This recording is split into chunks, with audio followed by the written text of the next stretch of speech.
નમસ્કાર મિત્રો, એસ્ટ્રોલોજી સ્ટેશનના મારા આજના આ વિડીયોમાં હું એસ્ટ્રોલોજર મેહુલ પટેલ આપ સર્વનું ખૂબ ખૂબ હાર્દિક સ્વાગત કરું છું. એસ્ટ્રોલોજી સ્ટેશનના મારા આજના આ વિડીયોમાં આપણે વાત કરી રહ્યા છીએ મેષ જન્મ લગ્નની જન્મ કુંડલીમાં તૃતીય ભાવમાં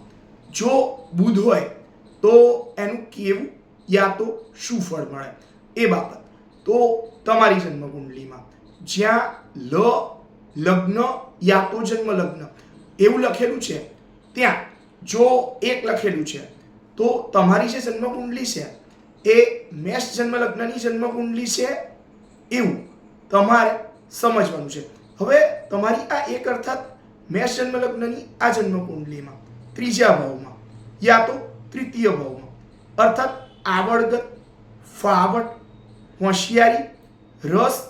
રુચિ અને સાથે જ નાના ભાઈ બહેન એની સાથે સંબંધિત બાબત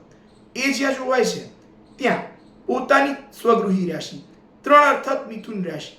એ જ્યાં આવે છે ત્યાં બુધ નામનો ગ્રહ એ જો રહેલો છે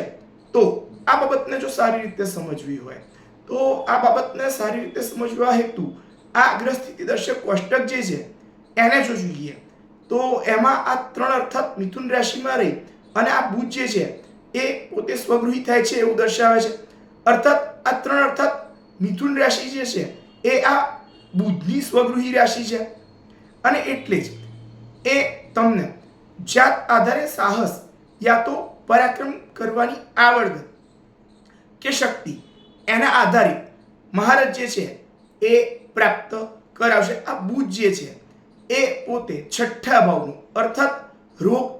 શત્રુ, ભય, પીડા, ચિંતા, વિટમણા, ઉચાટ, ઉપાધિ અને કજિયો,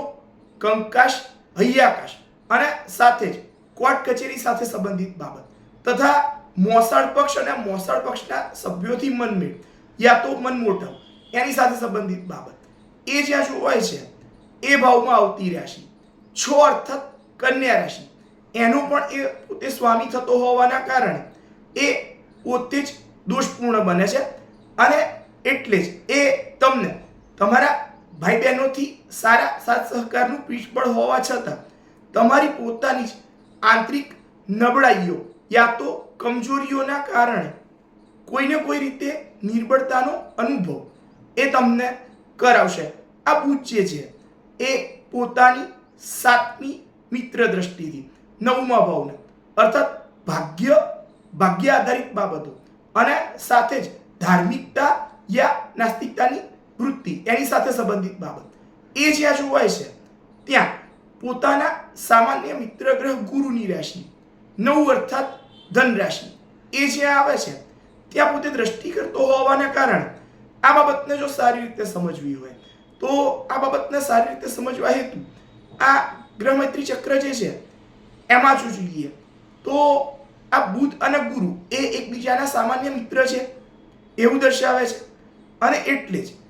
એ તમને સાહસ કે પરાક્રમ વૃત્તિના પીઠબળ દ્વારા ભાગ્ય બળની વૃદ્ધિ પ્રાપ્ત કરવા માટે મહત્તમ યા મહાનતમ પ્રયાસ એ તમારી પાસે કરાવશે. ધર્મના આચરણ સંબંધિત બાબતમાં ક્યાંક ને ક્યાંક કોઈને કોઈ ત્રુટિ યા ખામીયુક્ત કાર્યનું આયોજન એ તમારી પાસે કરાવશે. આ બુધ જે છે એ પોતે બુદ્ધિગમ્યતા અને વિવેક બુદ્ધિ એનો કારક ગ્રહ હોવાના કારણે વિવેક શક્તિનો મહત્તમ ઉપયોગ કરાવી અને તમને સફળતા પ્રાપ્ત કરાવશે. આવું ભૃગુ સંહિતા નામના એમના ગ્રંથમાં ભૃગુ ઋષિએ વર્ણન કરેલું છે. તો મિત્રો, આ તો હતો મારો આજનો આ વિડીયો તમને કેવો લાગ્યો એ મને અવશ્યથી જ લખી અને જણાવજો તથા સાથે જ મારા આવા જ અન્ય માહિતીસભર વિડીયોને જોવા માટે મારી આ ચેનલને સબસ્ક્રાઇબ અવશ્યથી જ કરજો અને વધુમાં વધુ સબસ્ક્રાઇબ પણ અવશ્યથી જ કરાવજો. નમસ્કાર.